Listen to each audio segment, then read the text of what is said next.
सर्वांना नमस्कार. मिलन अभी आधा अधूरा है या स्टोरीचे 54 एपिसोड यापूर्वीच अपलोड केलेले आहेत. कृपया ते सगळे एपिसोड ऐकण्यासाठी आपल्या चॅनलला भेट द्यावी. आज राणीची सलग 3ऱ्या वेळा चप्पल हरवली. एकदा तुटली, 2 वेळा हरवली आणि ती रोहितला निगेटिव्ह म्हणाली आणि तो चिडला. त्यानं त्याचेही शूज काढून ठेवले आणि रागात गाडी सुरू केली. दोघेही अनवाणी घरी निघाले आणि रोहित आता खूप फास्ट गाडी चालवत होता रागात. राणी गाडीला पकडून बसली होती, त्याच्या खांद्यावर हात टाकून बसली होती, तरी तिला नीट बसता येईना. आणि राणी म्हणाली, सर गाडी हळू चालवा ना, मी पडे ना हो. तरीही रोहित ऐकत नव्हता आणि म्हणाला, असू दे ना, सगळी निगेटिव्हिटी हवेसोबत निघून जाईल, म्हणून गाडी फास्ट चालवत होता. मला निगेटिव्ह म्हणते, नॉनसेन्स, असं म्हणून तो गाडी फास्टच घेत होता. आणि पुन्हा एक खड्डा आला, गाडीचं मागचं चाक खड्ड्यात आपटलं. तसं राणीनं रोहितला दोन्ही हातांनी मिठी मारली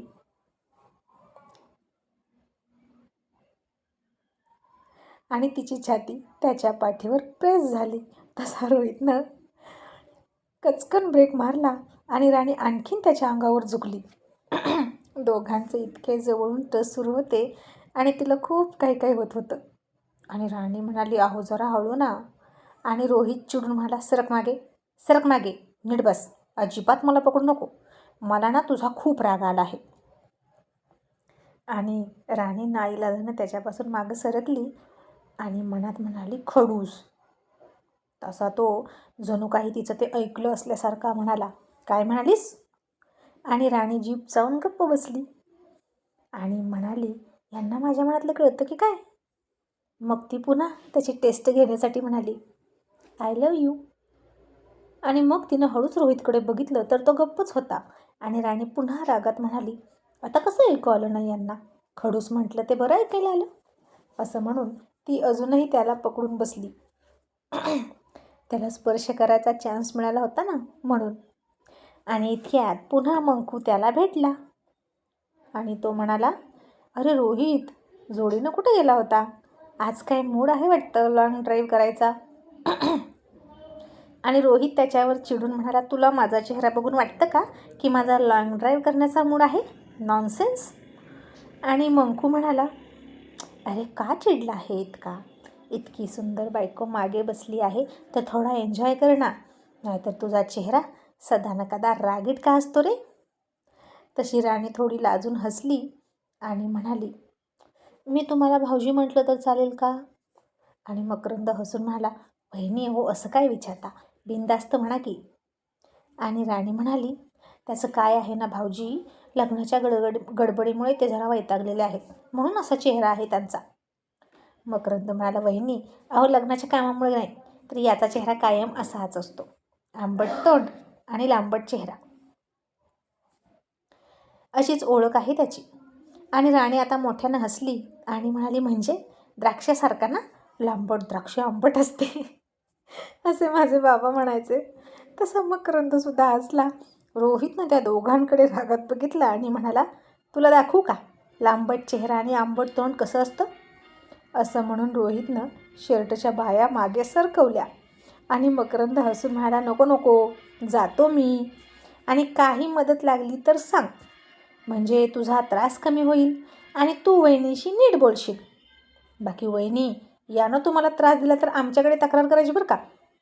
तेही अगदी बिनधास्त, अजिबात घाबरायचं नाही. लग्न करणार नव्हता आमचा मित्र, पण आता कसं का होईना पण लग्न झालं आणि आमचं गिल्ट कमी झालं, नाहीतर त्याला ठेवून आम्ही लग्न केलं म्हणून फार वाईट वाटायचं आम्हाला. पण काय करता, मित्रही हवा होता आणि बायकोही पाहिजेच होती ना.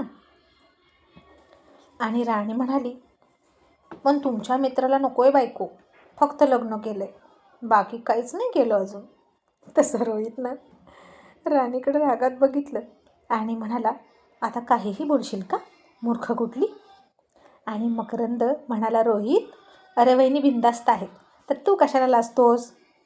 आणि तूही आम्हाला हे सांगितलंय की तू फक्त लग्न केलंस, बाकी काहीही नाही केलं, मग त्यांना काय ओरडतोस?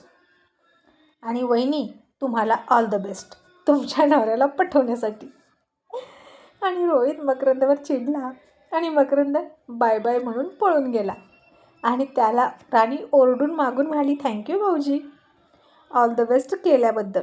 आणि रोहित तिला म्हणाला, थँक्यू काय थँक्यू, आता नीट बस आणि हो मागे. आणि मग त्यानं गाडी सुरू केली. दोघेही घरी आले आणि त्या दोघांना अनवाणी बघून सपना म्हणाली, हे काय, आता दोघेही विना चप्पलचं गेला होता की काय, की मंदिरात चप्पल विसरून आलात. आता रोहित काहीच न बोलता सरळ बेडरूममध्ये गेला आणि राणीनं जे काही आणलं होतं ते जानकीकडे दिलं. जानकी तिला म्हणाली, अगं मला देण्यापेक्षा मंदिरात ठेव. आणि राणी हो म्हणाली आणि गेली. तिनं ते सगळं मंदिरात ठेवलं आणि पुन्हा नमस्कार करून बाहेर आली. आता संध्याकाळ झाली. डिनर करून ती पुन्हा बेडरूममध्ये आली आणि तिनं मनोजला विचारलं, आजचा होमवर्क काय आहे. आणि त्याला म्हणाली, मी येणार नाही, तर मला रोजचा होमवर्क प्लीज व्हॉट्सअप कर. आंधा तिचं बोलणं ऐकलं आणि रोहित म्हणाला, तुझी एखादी मुलगी बेस्ट फ्रेंड नाही करू शकत का गं वर्गात हे सगळं? फक्त तोच आहे का?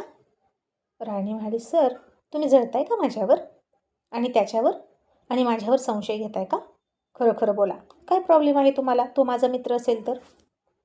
आणि रोहित म्हणाला, मला कशाला प्रॉब्लेम असेल, पण माझी कशी फक्त मुलांशी मैत्री आहे, तशी तुझी फक्त मुलींशी मैत्री असावं असं मला वाटतं. आणि राणी म्हणाली, हो का, मग माझ्या क्लासमधल्या ना मुली खडूस आहेत, त्यांना तर तुमच्यामध्ये जास्त इंटरेस्ट आहे, बाकी माझ्याशी फ्रेंडशिप करायला कोणालाही इंटरेस्ट नाही. म्हणजे चॉकलेट बॉय, तुमच्यामध्ये त्यांना काय चॉकलेट दिसतं कुणास ठाऊक, निवडूंग आहात तर तुम्ही निवडूंग. आणि तो चिडून म्हणाला, मग कोण तुला गोड वाटतं, तो मनोज का? राणी चिडून म्हणाली, हो, कारण तो निदान मला हर्ट नाही करत, कायम मला समजून घेतो आणि तुम्ही मला काहीच समजून घेत नाही. अशी राणी रागात म्हणाली. आणि रोहित म्हणाला, मी तुला समजून घेत नाही का, मी? आणि राणी म्हणाली, हो, नाही घेत तुम्ही मला समजून. जर समजून घेतलं असतं तर तुम्हाला माझ्या मनातलं कळलं असतं आणि तुम्हाला माझ्या मनातलं काहीच कळत नाही. आणि तुम्ही जसं घरातल्या इतर सगळ्यांचं मन राखता, त्यांचं मन जपता, त्यांच्या मनासारखं करता, तसं माझं जपत नाही. माझ्या मनाची काय अवस्था आहे तुम्हाला कळत नाही सर, की तुम्ही कळून मुद्दाम न कळल्यासारखं करता. असं म्हणून राणी आता रडायलाच लागली. आणि तिला काय झालं काय माहीत, ती खूप इमोशनल झाली. बहुतेक आता तिचा बाण सुटत चालला होता. आणि रोहित थोडा शांतच झाला. आणि तिला म्हणाला, हे बघ राणी, मला काहीच प्रॉब्लेम नाही तुझ्या आणि मनोजच्या मैत्रीचा, पण आता रडू नको. राणी आता आणखीन चिडली आणि म्हणाली, का का सर, माझा नवरा म्हणून माझी एका मुलाशी मैत्री आहे तर तुम्हाला ती खटकायला हवी. मी बायको आहे तुमची, पण तुमचा माझ्यावर हक्क असायला हवा. आणि तुम्ही नवरा आहात माझा तर माझाही तुमच्यावर हक्क असायला हवा. मी जे काही बोलते ते बरोबर आहे की नाही सांगा. बाकी सगळं सुरळीत आहे आपल्यात, फक्त आपलं नातं सोडून. पण सर, आता मला नाही सहन होत, असं म्हणून राणीनं त्याचा हातच पकडला. तसा रोहित दचकला. आणि आज राणीनं काय ठरवलं आहे काय माहीत, ही इमोशनल झाली आहे आणि वाहवत चालली आहे.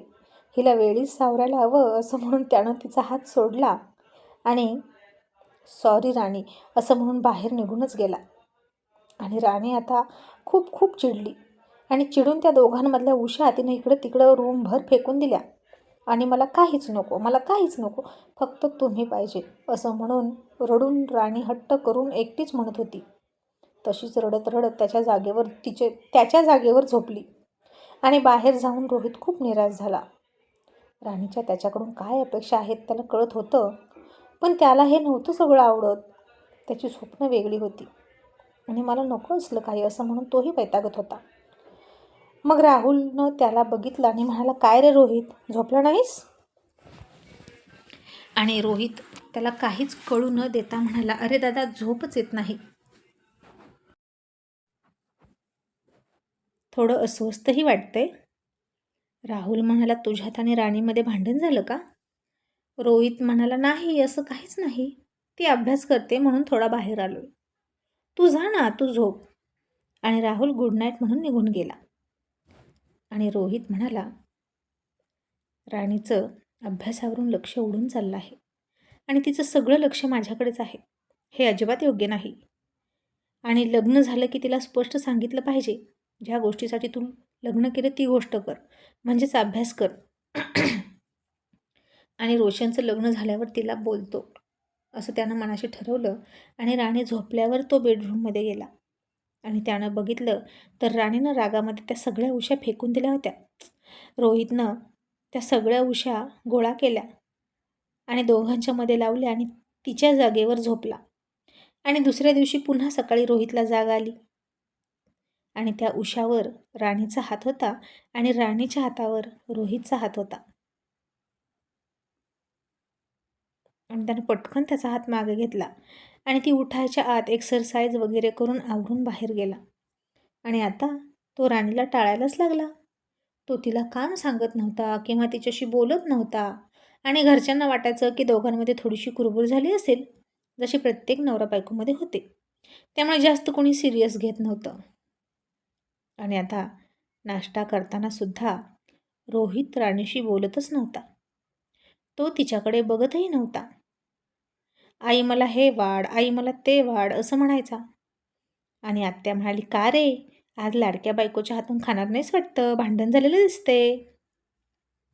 रोहित तरीही गप्प होता आणि लगेच मावशी म्हणाल्या, नवरा बायकोच्या भांडणात कुणीच पडू नये असं शहाणा म्हणतो, म्हणून आपणही गप्प बसावं, त्यांचं ते बघतील काय ते. असं म्हणून त्या दोघांमध्ये आता कोणीच पडलं नाही आणि रोहितच्या मनासारखं झालं. आणि राणीची मात्र घुसमट वाढली.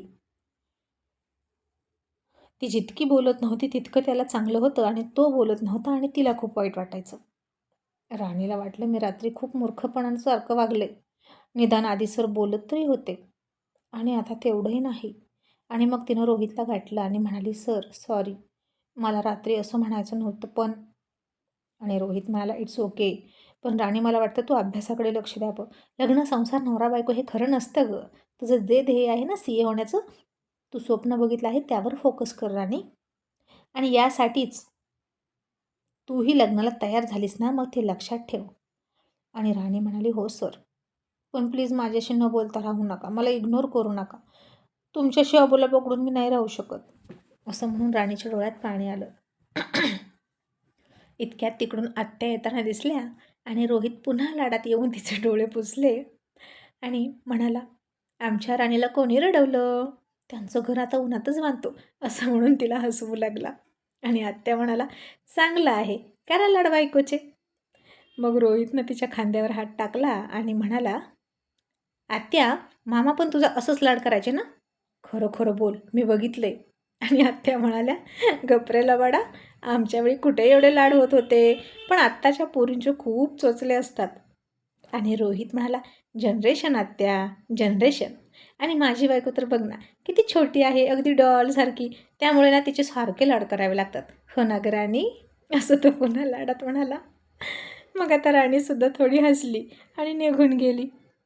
मग आता रोशनसुद्धा आला होता प्री वेडिंग करून. आणि आता राहुल तो तसला संयमी, सतत कामाच्या फाईल हातात.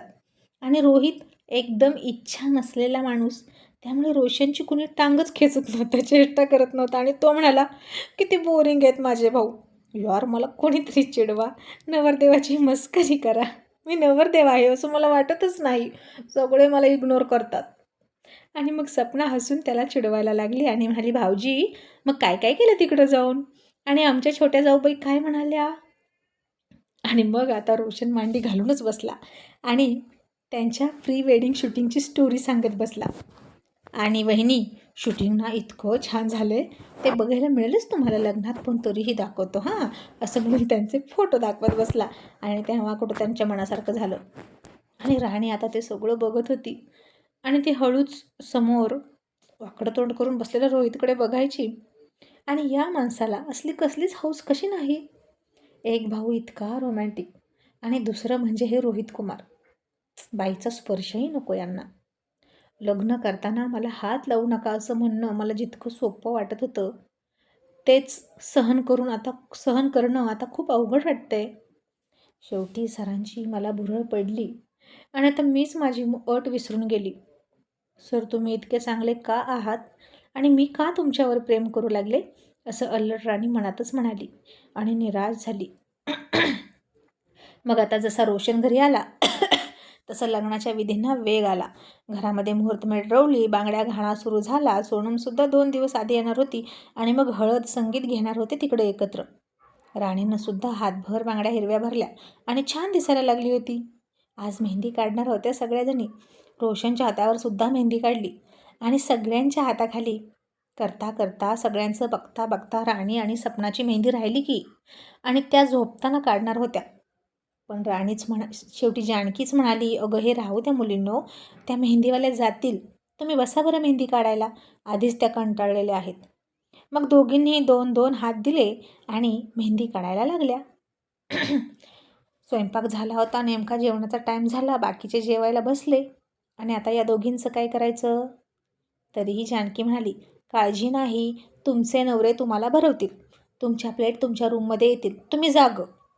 आणि अशी असावी सासू, असं रोहितची मावशी म्हणाली बहिणीचं कौतुक करत.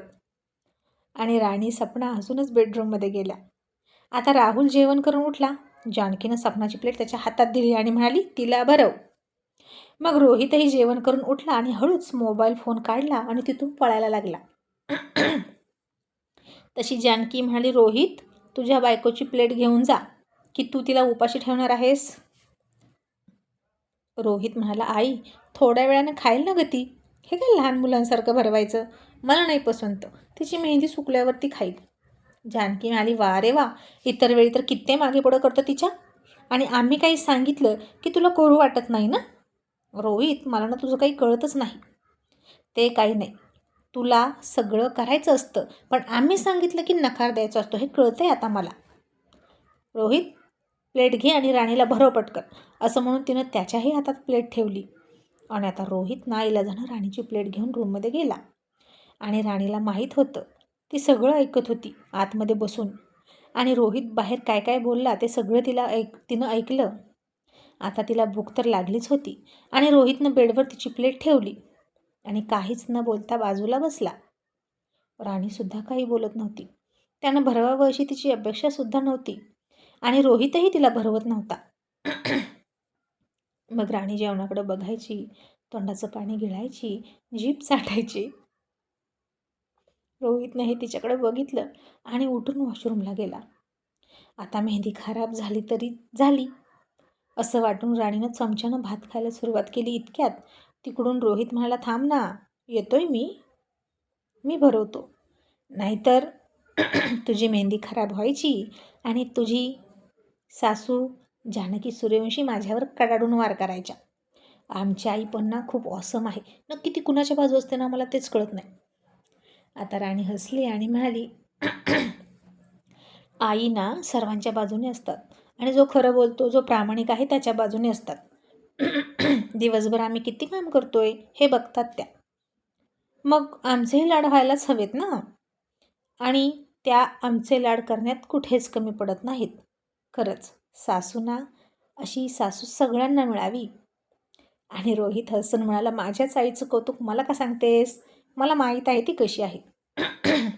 आणि मग तो पुन्हा तिच्याजवळ बसला, तिला चपातीचा घास मोडून चारायला लागला आणि ती म्हणाली, सर, तुम्ही खरंच मला भरवणार का? आणि आता रोहितनंही तसंच केलं तिच्यासारखं, जसं तिनं त्या दिवशी कॉलेजमध्ये केलं होतं. आता रोहितनं इकडं तिकडं बघितलं आणि म्हणाला, मिसेस राणी रोहित सूर्यवंशी तुम्हीच ना? राणी आता थोडी हसली आणि म्हणाली, हो. आणि रोहित म्हणाला, मग तुम्हालाच भरवतोय, घ्या खा. आणि आता राणीनं हसूनच त्याच्या हातातून खायला सुरुवात केली आणि त्याच्याकडे डोळे भरून बघायला लागली आणि म्हणाली, मला वाटलं बेडरूममध्ये तुम्ही असं नाही करणार, एक वेळ बाहेर केलं असतं नाटक म्हणून. आणि रोहित म्हणाला, राणी हे नाटक नाही, समजलं, तुला खरंच भूक लागली आहे आणि मी तुला खरंच भरवतोय. आणि राणी, ही भाजी इतकी सुंदर झाली ना की बासच, तसं मी पोटभर खाल्लं आहे, पण अजूनही माझ्या तोंडाला पाणी सुटतं. आणि राणी म्हणाली, मीच केलेली भाजी आहे, मलाच काय सांगता? असं मगाचा त्याचा शब्द त्याला परत फिरवत म्हणाली. आणि रोहित हसला आणि तिला घास चालताना राणीनं त्याची बोटं नकळतपणे चोखली आणि तिच्या ओठांचा स्पर्श त्याच्या बोटांना झाला. तसं रोहितला कसं तरीच झालं, मांड्यांमध्ये सळसळ झाली, हृदयात एक गोड कळ उठली आणि राणी घाबरून म्हणाली, सॉरी सर. आणि रोहित काहीच न बोलता सिरियस होऊन तिला भरवू लागला. मग तिचं जेवण झालं. त्यानंच तिला पाणीही पाजलं आणि पाणी पिता पिता राणी तिच्या टपोऱ्या डोळ्यांनी त्याच्या चेहऱ्याकडे बघत होती. मग त्यानं नॅपकिन घेऊन तिचं तोंडही पुसलं आणि तिला उशी वगैरे दिली. दोघांच्या मध्ये उशा टाकल्या आणि म्हणाला, आता झोप. आणि राणी म्हणाली, नाही नाही, मी नाही झोपणार. माझी मेहंदी वाळेपर्यंत मी अशीच बसणार. रोहित म्हणाला, वेडी आहेस का? अगं झोपायचं, मेहंदी आपोआप वाळते. राणी म्हणाली, नाही सर, इकडे तिकडे हात लागून बेडशीटही खराब होईल आणि मेहंदी पुसून जाईल. आणि रोहित म्हणाला, ओके, जशी तुझी मर्जी. आणि मी निघालो उद्याच्या नियोजनाचं डिस्कस करायला, असं म्हणून तो गेला. आणि राणी आता तसेच हात घेऊन बेडला टेकली आणि आता तो तिला जेवण भरवत होता. ते थोडेसे रोमॅन्टिक क्षण आठवून हसत होती आणि म्हणाली, इतकं तर इतकंच आहे माझ्या नशिबात. आणि राणी, इतकी का नाराज होतेस? आम्ही म्हातारे थोडेच झालो. हळूहळू सरही करतीलच की माझ्यावर प्रेम, जसं मी त्यांच्यावर केलं. आणि आता दिवसभर थकल्यामुळे राणीची झोप लागली चक्क. आणि इतक्यात रोहित आला आणि त्यानं तिच्याकडे बघितलं आणि हसला. ती किती थकली आहे हे कळत होतं तिच्या चेहऱ्यावरून. झोपायचं तर असतं, पण मी झोपणार नाही, असं म्हणाली हट्टी मुलगी. मग आता कोण झोपलं, असं तो म्हणाला. आणि आत्ताच बाहेर चर्चा ऐकली होती राणीच्या कौतुकाची. आत्या मावशी खूप कौतुक करायच्या तिच्या हातच्या जेवणाचं सुद्धा आणि राणीचं सुद्धा. आणि रोहित, लव्ह मॅरेज असलं तरी मुलगी छान शोधलीच बरं का. संस्कारी आहे, सगळ्यांचा मान ठेवते. आणि अशी मुलगी सून म्हणून येणार असेल तर लव्ह मॅरेजला कोण नकार देतो? नाहीतर आजकालच्या मुली लव्ह मॅरेज केली की फक्त नवराच पाहिजे अशा विचाराच्या, असं आत्या मावशी बोलत होत्या. आणि ते सगळं रोहितला आठवलं आणि त्यालाही थोडं हसायला आलं. आणि आता त्यानं बघितलं की राणीची मेहंदी पुसत आहे. आणि जर मेहंदी पुसली तर राणी नाराज होईल. मग आता असं नको व्हायला म्हणून तो हळूच तिच्याजवळ बसला. राणी छताकडे तोंड करून झोपली होती, एक हात इकडे एक हात तिकडे टाकून. आता त्याला तिचे दोन्ही हात अलगद हवेत पकडून धरायचे होते. आता तिचा एक हात डावीकडे, दुसरा हात उजवीकडे. तो कसं पकडणार रोहित, असं तो स्वतःशीच म्हणत होता आणि विचार करत होता. मग तो तिच्याजवळ बसला आणि त्याच्या शेजारचा हात त्यानं हातात घेतला. पण पलीकडचा हात हातात घेण्यासाठी तो तिच्या अंगावर झुकला. पण आता तो हात असाच अधांतरी पकडून त्याची कंबर अकडून गेली असती. त्यात तिला टचही करायचा नव्हता. मग त्यापेक्षा त्यानं एक आयडिया केली आणि राणीला झोपेतच एका कुशीवर वळवलं आणि तिचे दोन्ही हात एका साईडला घेतले. आणि रोहित स्वतःशीच हसून म्हणाला, आत्ता ही पोच कम्फर्टेबल आहे तिच्यापेक्षा मला. आणि आता रोहित राणीचे दोन्ही हात असेच अलगद त्याच्या मांडीवर अधांतरी ठेवून बसला. आणि निदान मेहंदी सुखेपर्यंत तरी असंच पकडूया. आणि एका चांगल्या नवऱ्याचं कर्तव्य पार पाडत होता. कारण मेहंदी विस्कटली की राणी नाराज होणार आणि हे त्याला नको होतं. आणि मग तो हळूहळू तिच्या हातावर फुंकर घालत होता. आणि त्यानं तिच्या हाताकडं पाहिलं. मेहंदीचे हिरव्या बांगड्या घातलेले गोरे हात खूप सुंदर दिसत होते. आणि तिच्या मेहंदीकडेही लक्ष गेलं आणि त्याचं लव शेप काढून त्यामध्ये लिहिलेलं नाव त्याला दिसलं. आणि लिहिलं होतं रोहितची राणी, असं लिहिलं होतं ते नाव. आणि त्यानं एक क्षणभर त्या मेहंदीकडे डोळे भरून बघितलं आणि पुन्हा राणीकडे बघितलं. पण तरीही रोहित कुमारला तिच्यावर प्रेम करू वाटेना. ती झोपेत आहे, तो जागा आहे, ती इतकी गोड दिसते, पण तिच्याकडे मनच जाईना. आणि आता राणीच्या चेहऱ्यावर तिचे केस आले होते आणि त्या केसांनी तिच्या चेहऱ्याला गुदगुली झाली. आणि झोपेतच तिनं पटकन हात उचलला आणि उलटा हात ती तिच्या चेहऱ्यावरून नेहमीसारखा ठेवून केस बाजूला सरकवणार इतक्यात रोहित घाबरला आणि हळूच तिचा हात पकडून पुन्हा होता तसाच ठेवला आणि म्हणाला, अगो ये, हातासोबत थोबाड पण रंगून घेतलं असतं. आणि पुन्हा ओरडत बसली असती. आणि या मुलींना इतकी मेहंदीची हौस का असते आणि मेहंदी लागल्यानंतर झोपायचं का असतं? माय गॉड. आता राणीला ते केस त्रासच देत होते आणि तो स्वतःशी बडबडत होता. आणि राणीसारखे हात वर घ्यायला बघायची झोपेतच आणि रोहित तिचा हात सोडत नव्हता. आणि आता मी काय करू? तिचे केस तरी कसे सावरू? नाहीतर ती लगेच हात हलवते. आता राणीचे हात पकडल्यामुळे रोहितचे दोन्ही हात एंगेज होते. मग रोहितनं आता हळूच ओठांचा चंबू केला, गालामध्ये हवा भरून घेतली आणि फुंकर मारून तिच्या चेहऱ्यावरचं केस तो बाजूला सरकवायला लागला. कारण दोन्ही हात एंगेज होते आणि त्याच्या तोंडातून थंड हवेची झुळूक राणीच्या चेहऱ्यावर जायची आणि राणीला खूप छान वाटायचं आणि ती गालात हसायची. पण तिचे केस काही मागे जात नव्हते. जायचे, पुन्हा होते तिथेच पडायचे, पुन्हा जायचे, होते तिथेच पडायचे आणि रोहित तिचे हात तसेच पकडून आणखीनच पुढे झुकला. अगदी तिच्या नाकाला नाक लागेल इतक्या जवळ तो त्याचे ओठ घेऊन गेला आणि त्याचे श्वास राणीच्या गालावर आदळले आणि तिला काहीतरी वेगळंच जाणवलं. कोणीतरी आपल्या खूप जवळ आहे असं वाटलं आणि अचानक राणीनं डोळे उघडून बघितलं तर रोहित तिच्या इतक्या जवळ आणि ती बघत आहे हे त्यानं बघितलं. तोही जाम घाबरला.